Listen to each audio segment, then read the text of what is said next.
All right, we're going to start here in a minute. Thank you for being here, and I'm going to take you to America's northern neighbor, eastern neighbor, western neighbor, and southern neighbor. You would think Canada is just the northern neighbor, right? It's not, as you will find out in a minute. My name's Evan Weiner. I have spoken on cruise ships. Career-wise, I've been up in Canada. I've probably seen more of Canada than the average Canadian. I probably know more history about Canada than the average Canadian, and I live in New York. So go figure that one out. This is actually July 2nd. That was July 2nd, 2017, Sunday.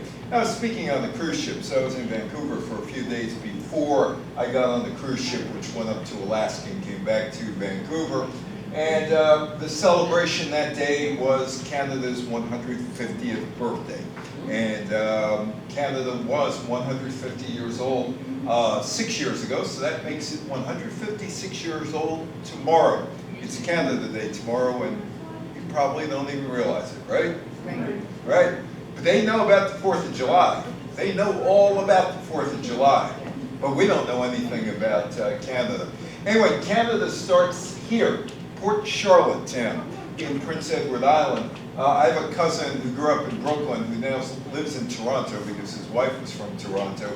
And every summer he goes up here to bicycle the island because it's a really, really nice island. How many of you read Longfellow's Evangeline? Ages ago, ages and ages and ages ago. But you did it probably in elementary school, which is why it was ages ago. Well, young American elementary school students are introduced to Canada by a poem called Evangeline, A Tale of the Acadia. A poem by Henry Wadsworth Longfellow, who came from Maine, right across from Nova Scotia. That was published in 1847. The poem follows an Acadian girl by the name of Evangeline in her search for her lost love, Gabriel, set during the time of the expulsion of the Acadians. Now, Longfellow wasn't supposed to write this. There was another guy who started writing this, and either he got bored or didn't have any time or just didn't feel like doing it. He says, hey, Henry, you know what? I started this story. I don't feel like doing it. How would you like to do it? And Longfellow said, sure. And that's why you have Evangeline. Which is a big cottage industry, both in Nova Scotia and Louisiana. Nova Scotia and Louisiana, it's a big deal. It was known as the expulsion of the Acadians. It's ethnic cleansing, that's what it is. The British decided to get rid of all of the French in Nova Scotia, or New Scotland, or New France. And Nova Scotia is now carved into, or what's carved into Nova Scotia today is New Brunswick and Prince Edward Island, and collectively the area was called Acadia. Some of the Acadians ended up in Maine, which was across the river, but a lot of them ended up in Louisiana. And how many of you enjoyed Cajun culture and Cajun food? Well, you can thank the English for expelling the French for Cajun food, because a number of the Acadians, if they survived, ended up in Louisiana. The expulsion took place over 9 years between 1755 and 1746. Occurred during the French and Indian War, which George Washington may have sparked when he was in the land near Erie, Pennsylvania back in 1754. There were 14,100 Acadians in the area, and what was left was less than 3,000. And this was the fort in Louisbourg. This is a facsimile of the fort that was in Louisbourg. Cape Breton, outside of Sydney. It's a major Canadian historic site today. It was rebuilt after all the mining jobs were pulled out of Sydney, Nova Scotia, and they decided, well, we'll build this in order of what it was, and maybe it'll become a tourist attraction like Marconi's home or Alexander Graham Bell's home up in Nova Scotia. Now, across to the next province, or province over, is Quebec. And back about, well, I'll say now, 20 years ago, I was covering the National Hockey League entry draft in Quebec City, and it's 30 years ago now that I think of it, it's 30 years ago. And my son was having a little problem. He was about 7 or 8 years old, and you know how 7 and 8-year-olds are, right? You know? Okay, so I'm covering this, and we're at the Chateau Frontenac, and it's the National Hockey League draft, and Anders Hedberg, who used to play with the New York Rangers, I knew. And he's scouting for Toronto, and he came over to say hello, and he says, what's wrong with your son? And I said, yeah, I know. And he said, can I take him somewhere for a minute? You could come too. I said, sure, where are we going? And he points out to this park right behind the Frontenac, which is known as the Plains of Abraham. And he had played with the Winnipeg Jets in the World Hockey Association for about 5 years, and Winnipeg ended up in Quebec City every winter about 6-7 times a year. And you know, I think about Quebec City, it's rather cold and it's snowy and there's not much to do, but he decided to study the history of Quebec City. He's from Sweden. And he tells my son, he says, you know, if something else happened right here on these grounds, you might all be speaking French. Well, it's Montcalm. He is the French general. He is defending the province of Quebec and Quebec City during the French and Indian War, and he's killed. During the 7 Years' War, 1759, the British, under the command of General James Wolfe, besieged Quebec City for 3 months. The city was defended by the French general, Marquis de Montcalm. A very short battle took place on the Plains of Abraham, lasted about 15 minutes, culminated in a British victory and the surrender of Quebec. Now, that's the Frontenac. Anybody been there or been through the Frontenac? So, and you've probably been behind the Frontenac on the Plains of Abraham. Plains of Abraham, back in those days, it was a farm owned by a guy by the name of Abraham.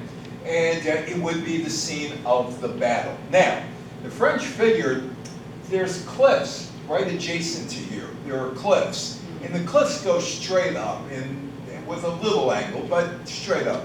And they're about 250 feet high. There's no way anybody can climb those cliffs and get on the Plains of Abraham and attack us. So we'll only build a wall so far. The wall doesn't go that far. The stone walls of Quebec. And we're safe. We're absolutely safe. And there is the view from the top of the Plains of Abraham where the wall isn't. And guess what the British did on the St. Lawrence River? They came up the cliffs, got onto the Plains of Abraham, got into a fight, and Montcalm was killed, and the French surrendered. British and the French, by the way, you'll see a lot of Canadian history is intertwined with American history. Far more than you think, because you don't learn about that in high school or in junior high school. But you will see how intertwined this is. The British and French, and of course the Brits, Americans came from the Brits. British and French had coexisted in North America, but the French threat of expansion into the Ohio Valley, where there was foxes, and there were fox furs there, money, caused the British to attempt to eradicate New France from the map completely. The Battle of the Plains of Abraham in Quebec City, the French permanently lose Quebec City. In 1763, French formally ceded its claims to Canada, and Quebec City's French-speaking Catholic population came under the rule of Protestant Britain, and it's been a problem ever since. They're watching very closely in the South. Do you know where the South was? It was Massachusetts. It was New Hampshire. It was New York. That was the South. St. Lawrence Seaway is, actually it's a river in those days. And Massachusetts, now Maine, Maine is a province of Massachusetts. And they're right across the water from Nova Scotia. Those are the southern colonies. There are 2 northern colonies, Nova Scotia and Upper and the province of Quebec. Anyway, so they're watching closely in the South. They know England has won in Quebec and they've chased the French from Nova Scotia. And they know England's pulled its best troops. And the Americans, or the southern colonists at this point, are getting a little upset about what is going on with taxes. England's not in any war, but they have to pay the debt on the French and Indian War. Oh, by the way, if you ever go to Boston off Atlantic Street, just walk up one of the side streets, there's this place there. And for $10, you could reenact the Boston Tea Party all on your own. They will give you tea bags that you can throw in the water. Taxation without representation. Well, the Brits know that the southern colonists are really, really upset.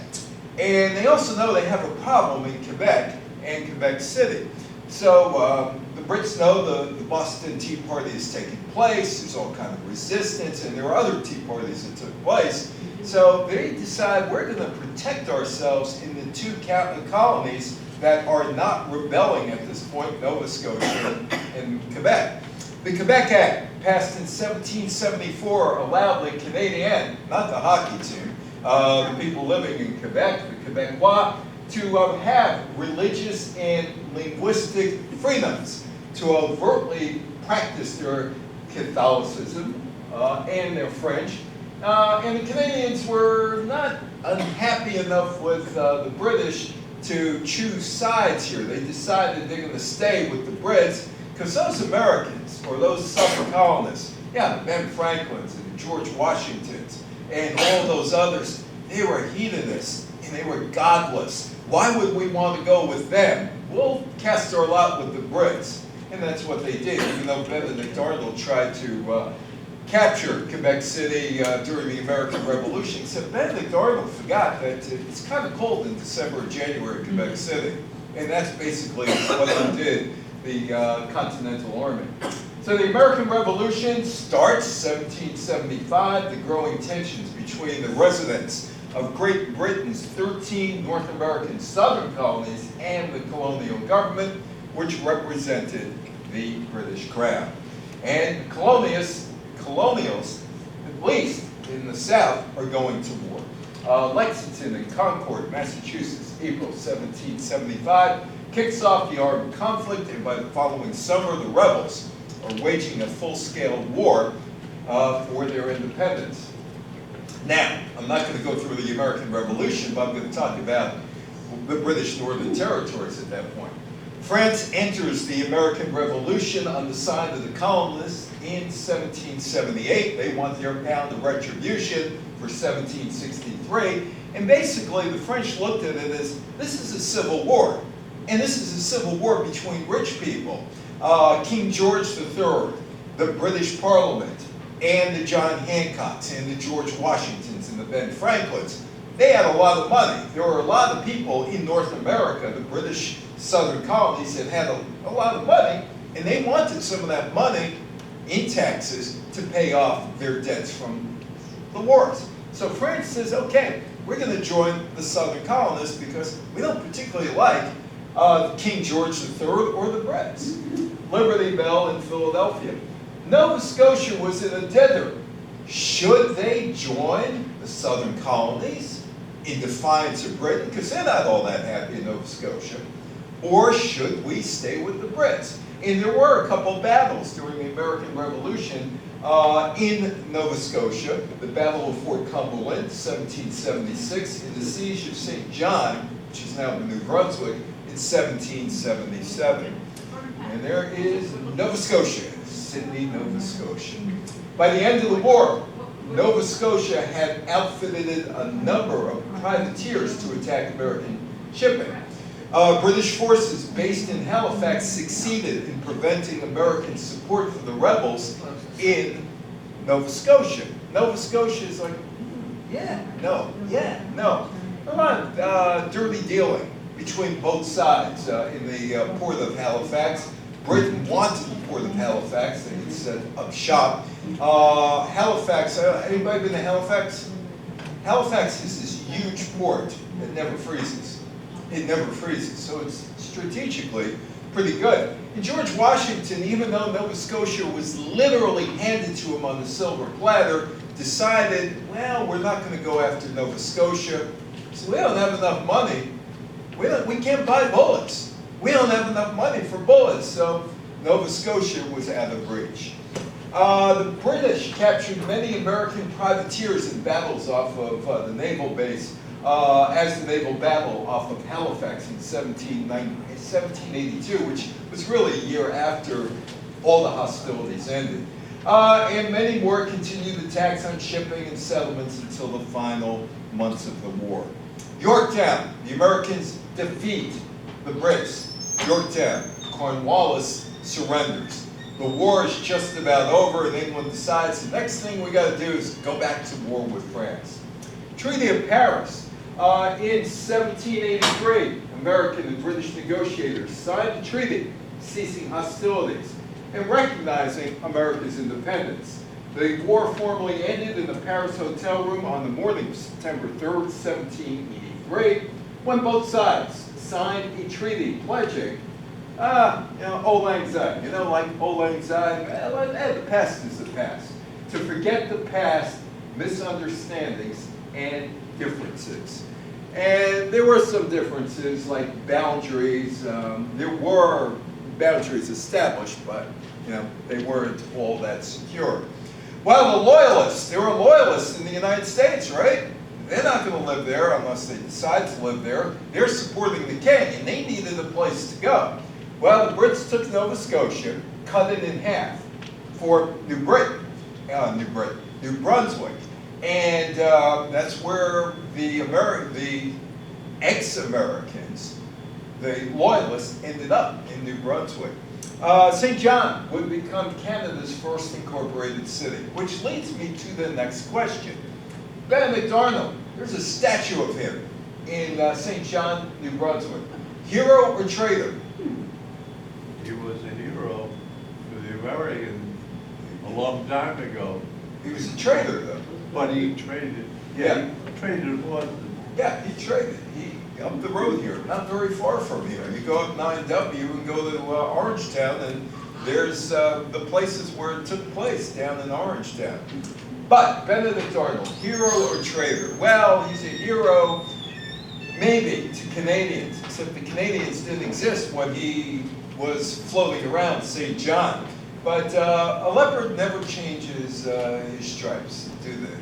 In 1785, Benedict Arnold and his son Richard moved to St. John, New Brunswick.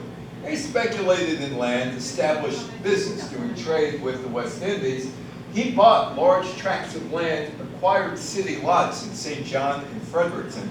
Family left St. John to return to London December 1791. But you know what? He didn't like him there. He kind of fled because there were a lot of bad business deals and a lot of petty lawsuits. So he figured, you know what? Let me go back to London. Maybe I can find some peace there. So he fled to London, kicked out of the United States, kicked out of Canada, but he's a Canadian hero. Go figure.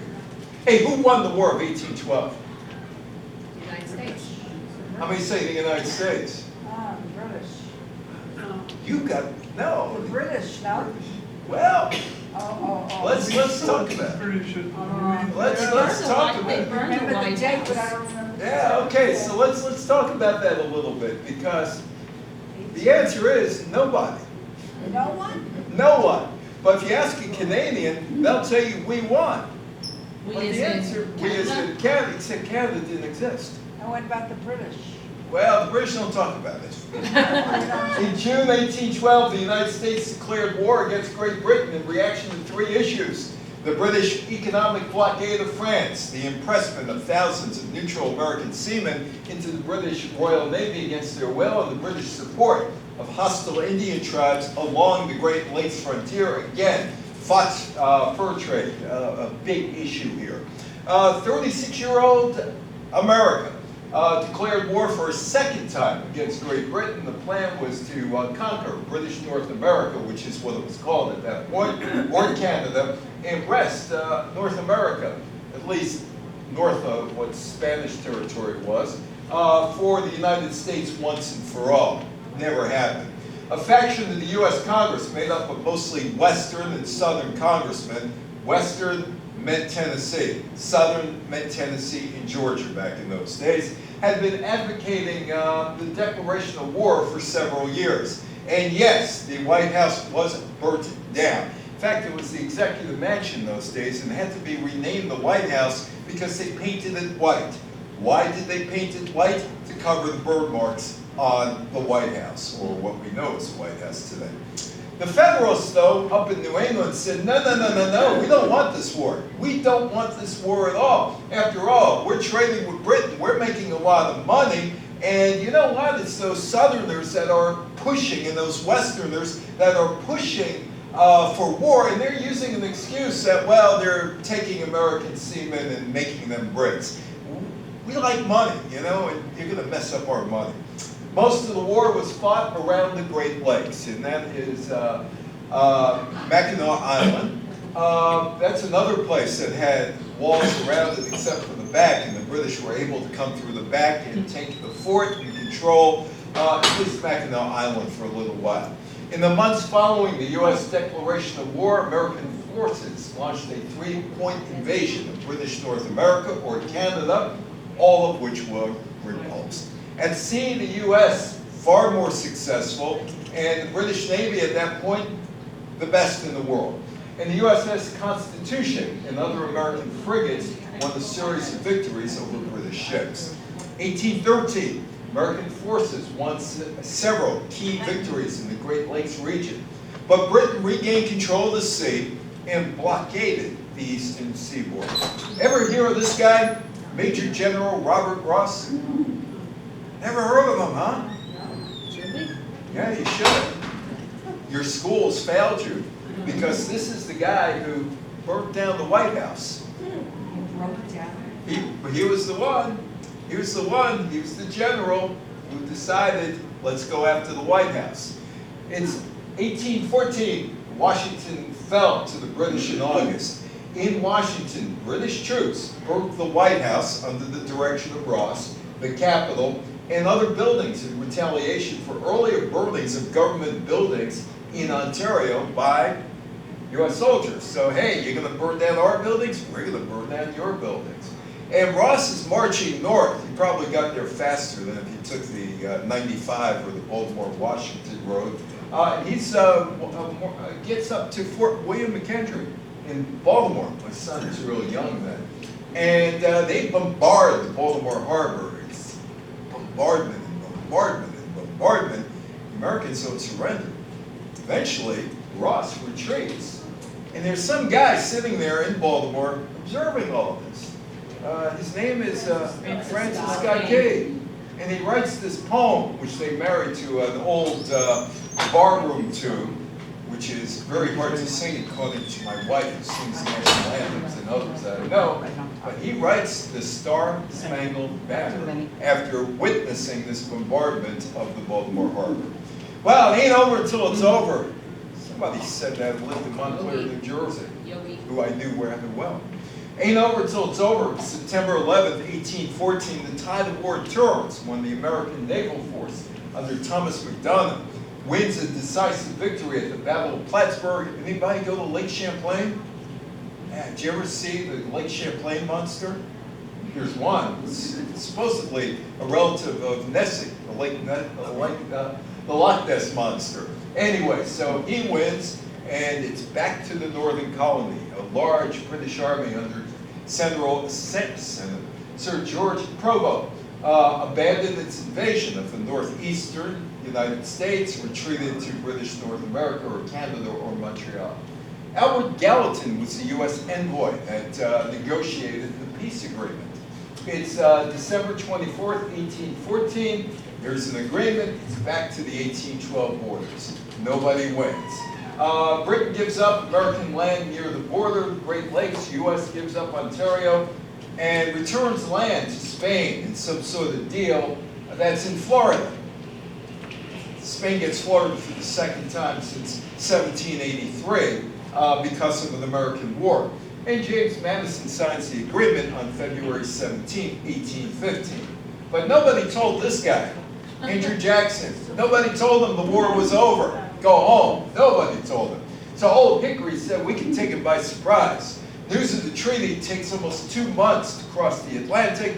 British forces were not informed of the end of hostilities in time to end their drive against the mouth of the Mississippi River. It's January 8, 1815, and a large British army attacks New Orleans and is decimated by the inferior American force under General Andrew Jackson in the most spectacular U.S. victory of the war. Except it was a waste of time. War was over. But before you think it was a waste of time, think of this. Wait, we went the wrong way. Think of this guy, Johnny Horton. Anybody ever hear of Johnny Horton? You never heard the song The Battle of New Orleans in 1959? In 1814, we took a little trip down the mighty Mississippi. You never heard that song?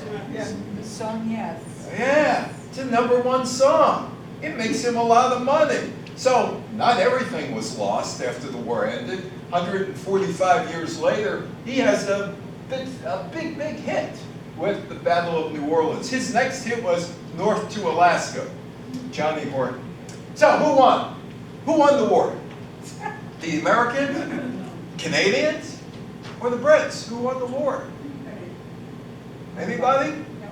Nobody. Nobody won the war. It wasn't even a country. There was no country.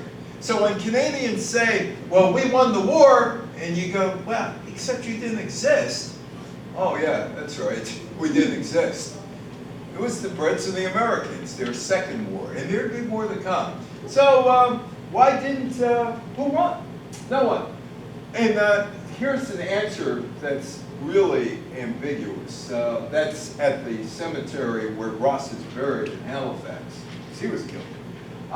We're not Americans because of the service of men like sailors and soldiers, casualties of War of 1812, buried in this historic burial ground. They fought and died at sea and ashore to prevent the United States invasion and annexation of our country. Except the United States invaded. They did go into Ontario. They didn't annex the country, but it wasn't from lack of trying, so nobody really won. War of 1812 was the last major confrontation between England and America. It ended in 1815. Most, but not all, territorial disputes were settled. Canadians and Native Americans saw the war as a decisive turning point in losing their struggle to govern themselves. Eventually, Canadians would go to Prince Edward Island and discuss their destiny. But all was not well. About 60 years after the American Revolution, Quebec and Nova Scotia had second thoughts about not joining America. Rebellions, and you see the drawing of two people that are hanging because of rebellions. Know anything about the rebellions? It was the rebellions of 1737 and 1738 in Upper and Lower Canada. Hundreds of armed citizens rose up against the government protesting the injustices of the ruling elite. Wasn't that the same thing that the American patriots were talking about? In demanding changes in the politics and economics of imperial rule in British North America. Wasn't that settled in the South 60 years earlier? The revolt in Lower Canada was more serious and violent than the rebellion in Upper Canada. Lord Durham comes over and checks out what's going on, and in 1839, he issues a report. And he's looking, what causes this? What was the cause of it? The Durham Report on the Affairs of British North America led to a series of reforms and changes. These included uniting the two Canadas into a single colony, the province of Canada, in 1841. Durham proposed the creation of municipal governments and Supreme Court in British North American colonies. He also wanted to resolve the land question in Prince Edward Island. His long-held plan for the union of all B and A colonies was dropped because, you know what? Nova Scotia and New Brunswick, which was won during the Revolutionary War, were thoroughly uninterested. They're having buyer's remorse for not going with the Americans back 60 years earlier. In Quebec, that's Wolfe, that's Montcalm, they're carved into the Quebec Parliament building statues. Durham believed that the problems in mostly French Lower Canada were ethnic in nature, not political. He found two nations warring in the bosom of a single state. And he was also culturally biased against French Canadians. He called them people with no literature and no history. By the way, some of the people of the American First Movement in the 30s and 40s against going to war with Germany because of Jews also said of Jews, no literature, no history. They borrowed that phrase. He recommended assimilating the French by uniting the Canadas in a way that would allow the English-speaking majority in Upper Canada to dominate. The Durham Report was condemned by Upper Canada's Tory elite. Reformers in Upper Canada and Nova Scotia didn't want representative government. Oh, do you know that there was almost a third war between the United States and Britain in 1839? No? What kind of social studies classes did you take? This was a long time ago. Yeah, but there was almost a war, and that is St. John, New Brunswick, Britain versus America. Take 3. There was a northeast boundary dispute. The precise boundary line between Maine and New Brunswick remained a matter of often heated arguments for years after the close of the Revolutionary War. The dispute festered and smoldered until 1839, when the threat erupted to open warfare. The Maine legislature that year raised funds to support a military force of 10,000 to protect Maine's border claims at Madawaska. Well, the Brits took this really seriously. Several hundred British regulars were dispatched to the scene from Quebec. At this point, the U.S. Congress entered the picture. They approved $10 million. $10 million in 1839 money, which today would be about $100 million? No, it would be about $250 million. For military expenses, should a war break out, 50,000 troops were ready for action. And the Major General, Wilfred Scott, was dispatched to the scene. He managed to work out a temporary agreement between the two parties before the so-called War of Aroostook reached the point of bloodshed. So there was almost war number 3, but there's more to come. 5440 or fight, remember that? Yeah, off to Alaska. 1818, the United States and Great Britain established a joint claim over the Oregon Territory, region west of the Rocky Mountains between 42 North, the northern boundary of Spain, then Mexico's, out to California, and 5440 North, the southern boundary of Russia's Alaska Territory. By the 1840s, joint control had broken down, and the expansionist Democrats, including the presidential candidate James K. Polk, claimed the entire territory for the United States. The expansion design was expressed by Polk's famous campaign slogan, 5440 or fight. The slogan also became a rallying cry of settlers into the territory. Popular phrase picked up from an Ohio senator by the name of William Allen, who coined the phrase on the Senate floor in 1844. The dispute was settled in 1846, but, that's Portland, Oregon. Keep Portland weird. Oregon is a strange place, as you will find out. Anybody know the history of Oregon? We'll learn in a second. The Webster-Ashburn Treaty of 1842 partially delineated the northeastern United States and British North America or Canada border up in Maine. But the border of the Oregon Territory was totally unsettled. One of the original thoughts to settle it was that that's the Columbia River, and that's near Portland. The Brits would take all the territory north of the Columbia River, and the Americans, you could have all the territory south of the Columbia River. Well, neither side wanted that. The Oregon Territory existed from August 14, 1848 until February 14, 1859, when the southwest portion of the territory was admitted to the Union as the state of Oregon. The region was divided by the UK and the US in 1846. The area would include the states of Oregon, Washington, and Idaho, as well as parts of Wyoming and Montana. The British part would include British Columbia. Oh, by the way, because of the borders being settled, do you know that Windsor is south of Detroit? Windsor is south of Detroit. Detroit is north of Windsor. There is Windsor, Ontario at sunrise back about 5 years ago. Nova Scotia has had it. 70 years after they could have left, they decide it's time to leave. Nova Scotia becomes the first colony in British North America and the British Empire to achieve responsible government in January, February of 1848, becomes self-governing through the efforts of Joseph Howe. Finally, representative government is firmly established by 1858. Well, that's an interesting place, David's Island.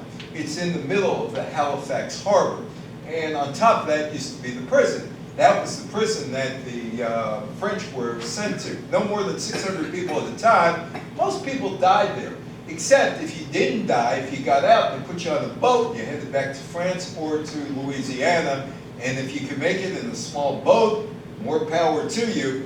And people did make it to Louisiana, and that's where American Cajun culture starts, on the jail on that island.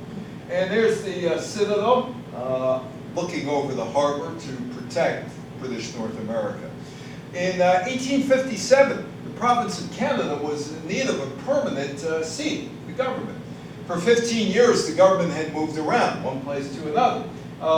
Kingston. Well, you know what the problem with Kingston is, right? Kingston. Think of the name, King. Kingston.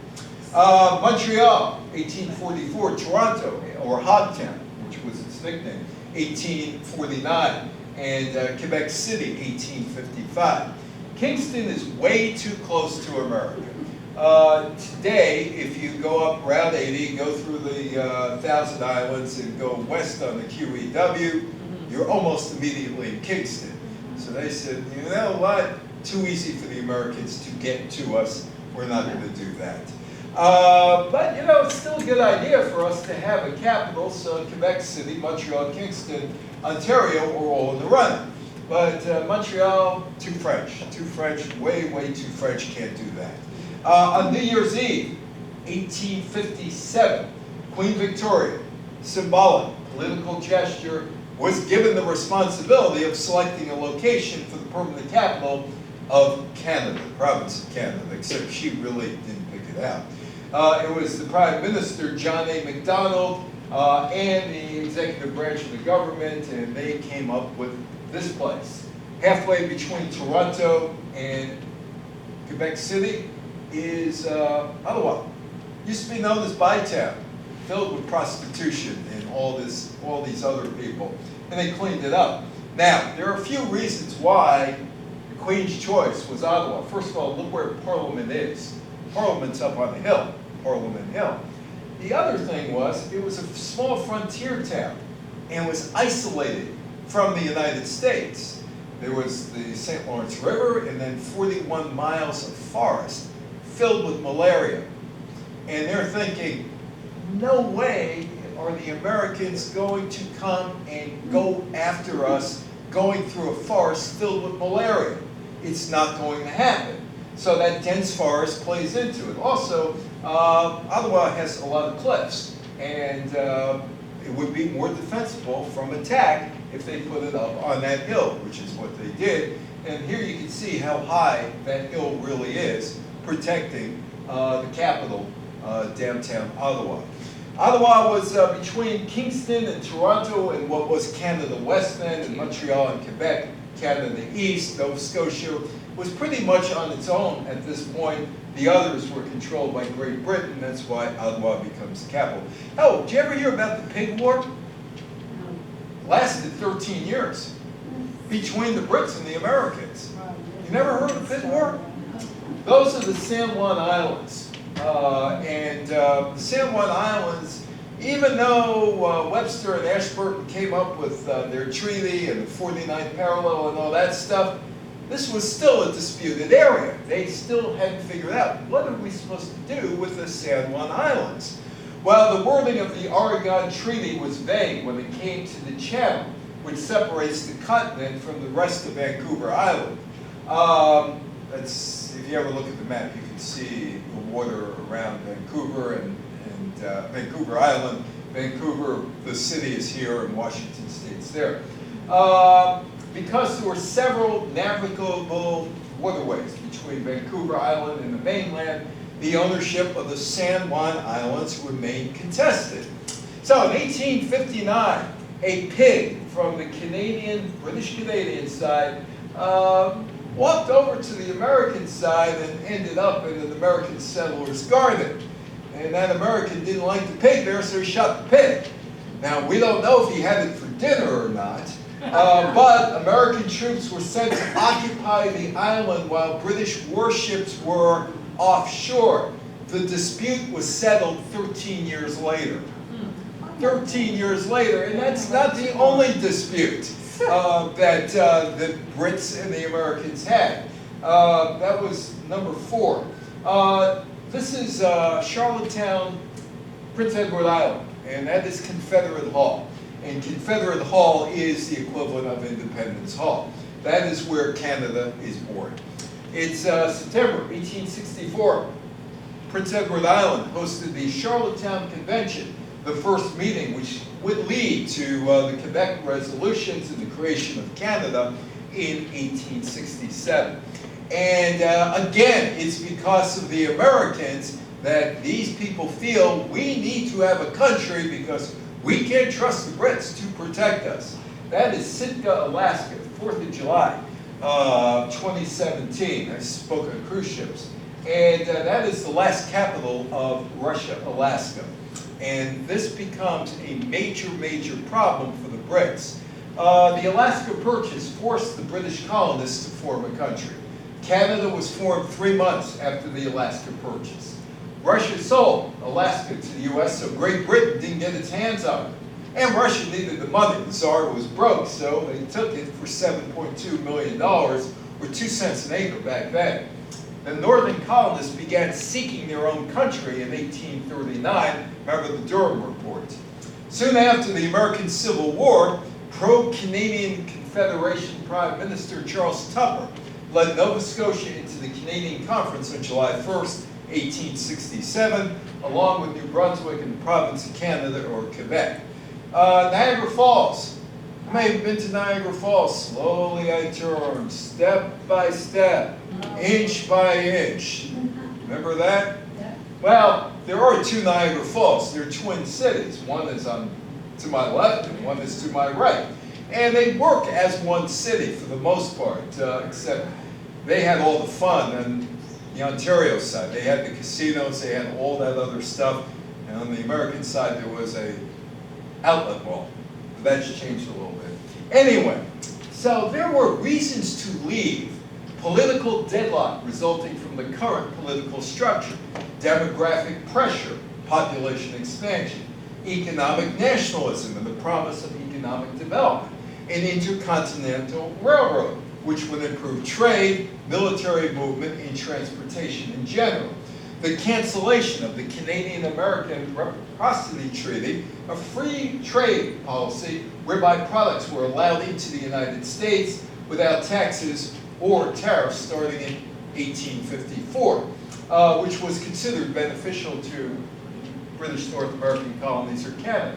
1865, United States, partly as revenge against Great Britain for unofficial support of the South in the American Civil War. Well, that's John Hamilton Gray and John Hamilton Gray, 2 of the delegates at the conference, and I'm trying to figure out which one is which there. The possible threat of an invasion from the US increased by the Alaska Purchase in 1867, which was supported on the floor of the US Senate by Joe Sumner, among others, precisely in terms of taking over the remainder of North America from the British. Seward's Folly. William Henry Seward was the guy who cut the deal to get Alaska from the Russians. By the way, anybody know who the most famous alum of Seward High School is in Lower Manhattan, besides my mother? Anybody ever hear of Bernie Schwartz? Yes. Bernie Schwartz, who's that? Wasn't he the vigilante, the subway vigilante? No, that was Bernie Getz, Oh, Tony sorry. Curtis. Oh, my God. Oh, okay. Tony, yeah, most famous graduate of Seward High School, right? Schwartz, that's. Bernie Schwartz. Tony Schwartz. Bernie Schwartz, yeah, that's You're who it bringing him was. back. Yeah. They didn't publicize it too much. Oh, okay. Well, the Fenian Raids, which was an Irish Republican organization based in Maine, on British forts in New Brunswick and Nova Scotia, and on custom posts and other large targets in 1866. The Little Englander philosophy, whereby Britain no longer wanted to maintain troops in the colonies. And also, British bankers, they put money in the money-losing Grand Trunk Railway, so they wanted some money as well, and yeah, so there was some pressure to get money from the United States. Oh, how would they get money from the United States? Well, Vancouver again. Canadian westward expansion. America surrounded the British colonial territory. West Alaska, south 49th border. North, Detroit. East, or west, Maine. So Canada is surrounded. The northwest border is Alaska. 49th parallel. And Canada starts in the east. 1867, 3 options open to the residents. Hey, you could be a British colony, they didn't want. That, be annexed by the United States. They weren't sure they wanted that, or to confederate with the newly formed Dominion of Canada. In Britain, some hoped that its North American colonies, eastern Canada, would depart from the British Empire. But there was also something else that was going on. Ever hear of the Alabama claims? Yeah. You've heard of the Alabama claims, but nobody else has, huh? Okay, the Alabama claims. Alabama claims a series of demands for damages sought by the government of the United States from the United Kingdom in 1869 for attacks upon Union merchant ships by Confederate Navy commerce raiders built in Britain during the American Civil War. It's one of the territories that they thought, Seward and others, thought he could get with the Alabama claims, that is outside of Vancouver. When American Secretary of State William H. Seward negotiated the Alaska Purchase from Russia in 1867, there was only one step in the plan to get the whole Pacific Northwest and gain control of the area. British Columbia. Seward thought that British Columbians would seek annexation to the U.S. and thought Britain might accept this in exchange for the Alabama claims. Well, neither happened. One of the reasons BC didn't go to the United States was simple. People in Washington were drunks, caused a lot of trouble coming over the border. So much so that BC was looking to get money to build a wall to keep the Americans out. Not the first time somebody wanted to keep the Americans out. Mexicans wanted to keep the Americans out around 1829 when they flooded into the Texas area. I guess it was ugly Americanism in the 19th century. And there's Victoria, British Columbia, one of the oldest buildings in Victoria. London continued to stall. Americans, commercial and financial groups told Washington, get that money. Get the money from the Alabama claims. Get it. Well, there was some growing Canadian nationalist sentiment in British Columbia. I told you why, because they didn't like the Americans. For staying inside the British Empire, Congress became preoccupied with Reconstruction, and Americans, they showed little interest in that land, which they looked at and said, it's all snow, what do we want it for? Well, an alliance was formed eventually, again, another July 1st thing. In 1869, Seward visited Victoria, proposing an economic alliance between Alaska, BC, Washington, Oregon, California, and that remains to this day. BC went on its own. And they went on its own because they were able to get that railroad. That's what they were looking for. And also people back east, they wanted to connect to people back in the West. So they get the railroad. A delegation is sent to Ottawa from British Columbia to present BC's demands to Canada. The demands included a call for responsible provincial government, economic aid, debt concessions, construction of a major transportation link. The railroad would eventually come to BC, and BC would join the Confederation in 1871. Canada is a very, very large country, from coast to coast, and also from the border to the Arctic Ocean. Huge country. It's got 11 provinces. I've been in most of them. I haven't been in Manitoba, Saskatchewan, and Nunavut. It's 11 provinces, 2 territories, about 3.8 million square miles, the second biggest country in the world. The border between the US and Canada is 5,525 miles long, and includes Alaska. That is Chicoutimi up in Quebec on a October day. Well, it's like December. Anyway, the provinces and territories: Alberta, British Columbia, Manitoba, New Brunswick, Newfoundland, Northwest Territories, Yukon, Yukon's also a territory, Nova Scotia, Nunavut, the latest province, Ontario, Prince Edward Island, Quebec, Saskatchewan, and Yukon's a territory.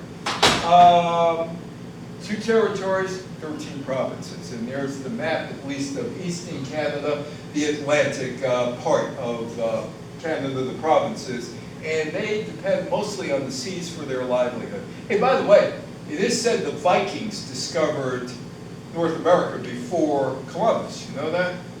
It's said that. Although they really didn't, because they were Native Americans, but they were airbrushed out of history, correct? St. Anthony, Newfoundland. That's where the Vikings are believed to have first landed. Around the year 1000, and there are some ruins that suggest that there. John Cabot, a Venetian sailing from Britain, claimed the land in 1497. The Vikings allegedly got as far south as Maine. That's alleged, that's what the historians think. The only confirmed Viking site on the American continent is L'Anse-aux-Meadows. It's a 1,000-year-old way station discovered in 1960 on the northern tip of Newfoundland. And the Newfies, you go down one of the main streets in St. John's, and you will see every building has a different color. I was once told that St. John's is a great place to constantly do marijuana. Not much to do there. But it's got the same climate as New York City, because it's right off the current. To the river. Yeah. Right off Whereabouts the is that current. located? Oh, it's right on the Atlantic Ocean, St. John. Oh. But it's got St. good John. currents, so. It's the Newfies, the Newfies. They have an interesting story. The Dominion of Newfoundland was a country in eastern North America, established September 26, 1907, but there was a little thing called the Depression in 1929, and they went broke. The British Parliament passed the Newfoundland Act. After they went broke in 1933, it gave up its status as self-governing to join the British because they were broke, and it ended 79 years or so of self-government. On July 22nd, 1948, Newfoundlanders went to the polls to see if they wanted Confederation or Dominion status. By a vote of 52-48, they joined the Confederation and became part of Canada. March 31st, 1949. And that is the place where radio started. Marconi went up to the top of that hill, which was an abandoned hospital, and brought his receiver and was waiting for the people in Cornwall in the UK to send the signal over on December 12th, 1901. And guess what? He got the signal. It was 2,100 miles away, and that's where radio started. And that is Confederate Hall. Prince Edward Island consists of the island of the same name, some smaller islands. It's one of the 3 maritime provinces. It is the smallest in both land area and population. Prince Edward Island did not find the terms of joining the Union favorable, even though they hosted the first Quebec conference, former country, And they said, well, we'll stay a British colony. In 1868, though, they decided to contact President Andrew Johnson and say, hey, take us. We're broke, but take us. We spent a lot of money on this railroad, and we need help. But they forgot they were actually a British colony and were not allowed to speak to the Americans. Finally, they did join the Confederation in 1873, and they became the 7th Canadian province. It produces 25% of Canada's potatoes. I'll say potatoes, you could say potatoes, potatoes. Let's call the whole thing off. From Atlantic to the Pacific, the Yukon. The Klondike Gold Rush, often called the Yukon Gold Rush, was a mass exodus of prospecting migrants from their hometowns to Canadian Yukon Territory after Alaska, because gold was discovered there in 1896. For Seattle, one of the last populated towns en route there, the gold rush created a boom that attracted people from all over the world. Even after the gold rush ended, and Seattle becomes a legitimate city because of the Klondike Gold Rush. And there's a Klondike Museum in Seattle. The idea of striking it rich led to about 100,000 people from all walks of life to abandon their homes and embark on an extended life-threatening journey across treacherous, icy valleys and harrowing rocky terrain. What you really can't see are these big poles on the side of the road that go up to 18, 19 feet, or kilometers, about 38, 39, showing you how much snow there is in the area. And car crosses 70 kilometers from there, Whitehorn, of course, 144 kilometers from there in the Yukon. Dawson City turned into an American-style frontier town with dance halls, theaters, saloons, and brothels, including one brothel that was owned by a guy who came from Germany. His last name was Trumpf. And you might know the rest of the story after that. Men outnumbered women 25-1. Prostitution was tolerated. By the summer of 1899, there were rumors about another gold rush in Nome, Alaska. Within a week, half of Dawson emptied. The Klondike Gold Rush had run its course, but made some people in the brothel business a lot of money. The influx of people to Dawson turned it into a legitimate city. It also led to a population boom in the Yukon Territory, Alberta, British Columbia, and Vancouver. And remember, so much of American history is intertwined with Canada. The Klondike Gold Rush is credited with helping the United States out of the Panic of 1893 or the Depression. Another picture of St. John's. Quick maritime facts. New Brunswick, PEI, Nova Scotia, Newfoundland, Labrador form Atlantic Canada, which is far less wealthy than the rest of Canada. Fishing is the major livelihood, but oil has been discovered off of Nova Scotia, and Halifax, prior to COVID-19, became a boom town. Lots of cranes, lots of people moving there. Halifax does not have a terrible winter because it's right on the Gulf Coast current. Newfoundland Labrador became one in 1927. And then there, as we leave St. John, New Brunswick, first settlement in New Brunswick, Nova Scotia, 1604. France claimed the land. Acadia, 1713. Great Britain gets the land. Acadians exiled in 1755. The First Nation Caracut, Native Americans, would eventually be the site of the return in 1758 of some of the Acadians. St. John, New Brunswick, became the first incorporated city in 1785 because the Loyalists fled to the U.S. That is Louis B. Mayer Synagogue. After he died, there was a trust set up to keep that synagogue going. I think there's still 7 or 8 families who live in St. John who go there. I send money there every year. St. John and Halifax were 2 ports that people came over in Canada. You had a choice of 4, Halifax, Nova Scotia, St. John, New Brunswick, Boston, and New York. They kept immigration going until 33. The U.S. cut it to 24. There is St. John City Hall. Halifax and New Brunswick, first place of entry for Canadian immigrants, Pier 21 in Halifax.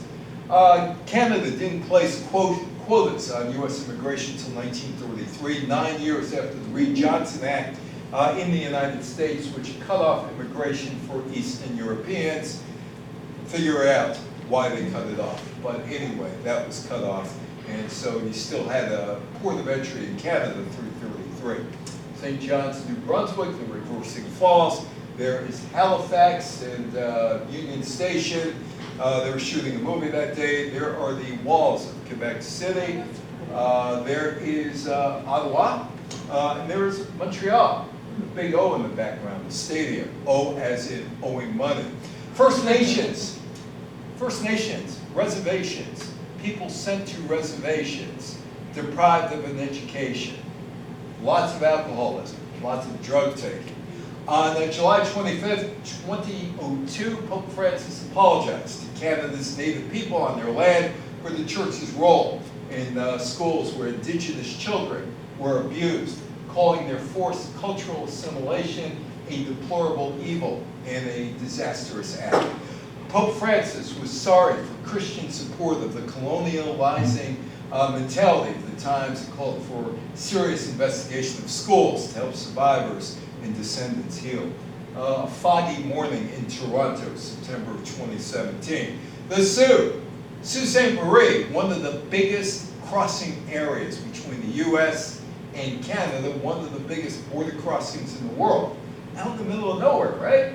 As part of New France, the area was ceded to Britain in 1763. 1783, the Northwest Company founded a trading post there, built a small lock to handle canoes and boats for trading purposes. The locks during the War of 1812 destroyed, rebuilt as a historic site late in the 19th century. And that bridge over the St. Mary's River is a really, really important bridge in North America. The Sault is the busiest lock system in the world by cargo tonnage. On average, 7,000 to 10,000 ships come through during the shipping season, which is rather short, May through November. Each year, built in 1855, these locks connect Lake Superior to Lake Huron and beyond. And again, there is the International Bridge. Sault Ste. Marie International Bridge spans the St. Mary's River between the States and Canada, connecting the twin cities of Sault Ste. Marie, Michigan, and Sault Ste. Marie, Ontario. It's the 10th busiest passenger crossing on the border, and it's the only land crossing for 700 miles. There is Alberta, and there is the fence that separates Alberta and Montana. You might say, what fence? It's a fence to keep the cows on one side of the border. And it's a fence because the properties abut and they want to keep the cows. You never know when some settler is going to shoot a pig again and start the pig wars. But that is the Alberta-Montana border. Oh, Cardston, Alberta. How many of you remember Fay Ray? Well, look at where I'm standing. And right behind my right shoulder, I think that's King Kong, isn't it? That's right. Yeah. Fay Ray came from Cardston, Alberta. That's a Vancouver sunrise. And that's our friend Fiona in Victoria. And hockey is big, and I was able to play in a benefit hockey game with Mr. Hockey himself, Gordie Howe, who grew up in Saskatchewan. And Timmy's is a big deal. Let's go down and get some donuts at Tim Hortons. My goal is every time I'm in Canada to go to as many Tim Hortons donut shops as possible. I can put on the weight I can afford it. And of course, the birthplace of Canada is PEI. Aligned with England, Canada entered World War I in 1914 when England declared war on Germany. Canada entered World War II in 1939 when England declared war on Germany again. U.S. got involved in World War I, 1917, World War II in 1941. 1931, Canada achieved near total independence from the United Kingdom with the Statute of Westminster, and full sovereignty was attained when the Canadian Act of 1982 removed the last remaining ties of legal dependence on the Parliament of the United Kingdom. Canada is a federal parliamentary democracy, has a constitutional monarchy. King Charles III allegedly is the head of the state. He's not. It's all ceremonial. And it is officially bilingual at the federal level. In New Brunswick, it's bilingual. In French, it is only French. In Quebec, it's only French. And Queen Elizabeth was well liked. You go through Canada and there are statues of Queen Elizabeth here, there, and everywhere. King Charles III, the ceremonial head, appoints his representative to each province, like she did. And there is Queen Elizabeth in the Confederate Hall in Charlottetown. July 1 is the national holiday, but in Quebec, Jean-Baptiste Day is the bigger holiday. People in Ottawa go over and over to the river and watch the festivities in Gatineau on June 24th, and they can have some fun with it. René Lévesque was the leader of trying to separate Quebec from Canada. They haven't really pushed for separation in a long time. What the Quebecois, or the Parti Quebecois, wanted basically was our land, and we are culturally different from the rest of you. There were some referendums in the 1980s. Should we leave? The answer was no. There's the fleur-de-lis. 1995, should we leave? The answer was no, but it was really, really close. 50.58 to 49.42. And there are the massive stone walls in Quebec City. And you can see where the walls ended. And you can see that cliff over there, where the British climbed to get onto the Plains of Abraham and win. Alexander Graham Bell perfected the telephone in Nova Scotia. 1871, he was at his home. He was working on the harmonic telegraph, which you could send multiple messages at once. And he also wanted to transmit human voice over the wires. He gets a group of investors, and that's what it becomes, the Bell telephone. That sign still hangs out in Hastings on the Hudson, right across the way here. You can't see it from where you're from, but it's still there. Bell was born in Scotland, and you go to Cape Breton, and there's a lot of Gaelic spoken still in Cape Breton and Sydney. He worked on his invention in Nova Scotia and in his house in the United States. March 7, 1876, Bell was granted the U.S. patent, 1744-65A, for a method of transmitting speech through telegraphy. The first call takes place in Boston, March 10, 1876. The first words were, "Mr. Watson, come here, I want to see you." If your boss calls you and says, "I want to see you," you think it's good news? Get over here. That's his home in Bedeck, Nova Scotia. He died there at the age of 75 on August 2nd, 1922. By the way, do you think Alexander Graham Bell had a telephone in his office, yes or no? No, it says it. Nah, he didn't. Didn't want to be bothered by phone calls while he was working. The Titanic, that's the resting place of some of the survivors. There is a museum called the Maritime Museum of the Atlantic that has some artifacts. And that's my old Grundig radio, which I don't use anymore because it's from 1951 and it has tubes in it. Where am I going to get tubes? So it's just a showpiece. But American radio is born in Halifax, of all places. 1912, David Sarnoff managed the Marconi wireless station at the Wanamaker's department store. Anybody remember Wanamaker's? Yes. Anybody under the age of 60 who remembers Wanamaker's? Probably Yeah. not. Probably not. So it's April 14th, 1912. Titanic strikes an iceberg, takes on water, and here he is getting all the SOSs, and all the SOSs come in. And he's beginning to think, hey, wait a minute, there's something interesting here, because he's a ham radio operator. If we commercialize this, we can make some money. 3 days later, he goes out to the Marconi Seagate station on Coney Island. He talks to the Carpathia ship, which picked up survivors of the Titanic returning to New York. He gets the names of people on there, tells their families are coming home, and he says, you know, I think we could get part of the spectrum, and we could do something with this radio. And the Radio Act of 1912 separated those who were amateurs to professionals who had licenses. Sarnoff was licensed. He now goes to the Marconi Company and then goes to RCA, and they figure out what to do. What to do? Form a radio station, radio network, NBC Radio, all because of the sinking of the Titanic. The public spotlight was on the sinking, and the U.S. Congress regulated radio for the first time. And Sarnoff said the Titanic disaster brought radio to the front and incidentally me. Anybody ever hear of the Harbor explosion? That was in Halifax, December 6, 1917. Heard of it? Heard of it? It was the largest man-made explosion ever. Ever. It's December 6, 1917. French munition ship collides with a steamer. The Mont Blanc blew up with more than 2,000 casualties and leveling parts of the city. Boston sent aid, and to this day it receives an annual Christmas tree as thanks for helping out in the Halifax explosion. That is what it looked like. 1,600 people killed instantly, 9,000 injured, 300 of whom died later. Every building within a 2.6 kilometer or 1.6 mile radius, over 12,000 in total, destroyed or badly damaged. That is the memorial that was dedicated in 2017.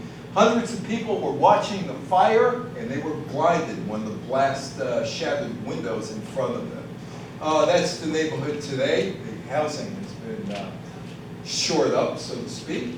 An extensive comparison of 130 major explosions by Halifax historian Jay White in 1994 concluded that the Halifax harbor remains unchallenged in overall magnitude as long as 5 criteria are considered together: number of casualties, force of the blast, radius of devastation, quantity of explosive material, and total value of property destroyed.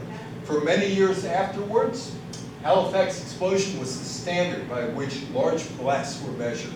For instance, in its report on the atomic bombing of Hiroshima, Time magazine wrote that the explosion or explosive power of the Little Boy bomb was 7 times that of the Halifax explosion. Portland to Halifax ferry. Oh, thank you, Canada. Hostage crisis, 1980. January 29, 1980, the CIA and the Canadian government conducted a successful undercover operation to evacuate 6 of the American hostages who had found refuge with Canadian diplomats in Tehran during the early months of that crisis. And the space bud, Canadarm. United States, Canada are partners in space probes. Canadian Space Agency, it's a national space agency of Canada, established in 1990 by the Canadian Space Agency Act, and it does the same thing with NASA, make lives better and all that. But next year, when men and women circle the moon next year for the first time since 1972, look at the right, look at the flag on that guy's shoulder, it's Canadian. On April 3rd, 2023, NASA and the Canadian Space Agency announced 4 astronauts that are going to go around the moon in Artemis 2, and they include NASA astronauts Christina Hancock-Koch, Reed Weissman, Victor Glover, and the Canadian Space Agency astronaut Jeremy Hansen. The flight will take place maybe as soon as May 2024. Had a woman the other day who said to me, hey, you knew where I'm from, Montreal? I said, hey, but nobody under the age of 60 says A anymore. Canada is the biggest trading partner of the United States. There have been squabbles over lumber and fish. The Ogdensburg Agreement was a defense agreement negotiated between the Canadian Prime Minister William Lyon Mackenzie King and Franklin Roosevelt on August 17, 1940. There is a mutual defense pact to make sure that we got each other's back. In September 1955, the two sides decided that they were going to create the North American Air Defense Command, or NORAD. It's in Colorado Springs, Colorado. And Christmas Eve, They tracked Santa Claus. And this was during the pandemic. Now, would you think that Santa Claus just goes into a chimney, doesn't see anybody? How come he's always got a clean suit? Shouldn't he be filled with ash and soot? Why is he wearing a mask? He's got- Because it's during the pandemic. Why he's outside? But he's got to go in the house, Okay. right? He's got to go down the chimney, right? Yeah, so he's got to, so he's protecting himself. On May 12, 1958, agreement between the U.S. government and the Canadians established NORAD, and they have 11 things that they need to do, and they have to renew their agreement every 10 years. So, we now know that American and British history and Canadian history are all intertwined. Where were you on July 4th, 1976? Do you remember? 19 what? 76, the That's bicentennial. bicentennial. And anybody in Lower Manhattan? Yes. You were? Operation Sail. Yeah, did you get claustrophobia? 2 million people there. Oh. There was somebody else who was in Boston, who you would never expect to be in Boston, but they were there. Every year, this building, a town crier comes out on July 4th and reads the Declaration of Independence. The crowd is down there. But there was a special guest in Boston on July 4th, 1976. It didn't go down there, but it was in Boston regardless on July 4th, 1976. The Queen of England. Declaration of Independence, 200th anniversary. She spent July 4th, 1976 in Boston. Now, hey, we settled that this year. Gerald Ford, the President of the United States, and Queen Elizabeth II toasted one another in Washington a couple days later. What happened to, oh no. We don't have Fred and Ginger dancing on the dance floor there. I'm sorry, it's in my next talk. But they were on the dance floor, Nelson Rockefeller was looking on, so was Elizabeth's husband, and they were looking at each other with eyes only for them. Anyway, so they toasted each other. So it's okay to be a Canuck, even if you are the Canuck, like Major General Richard Ross. Thank you so much. Any questions, any comments? Go ahead. As we say, on the assault Yeah. on the Hill, Yeah. that reminds me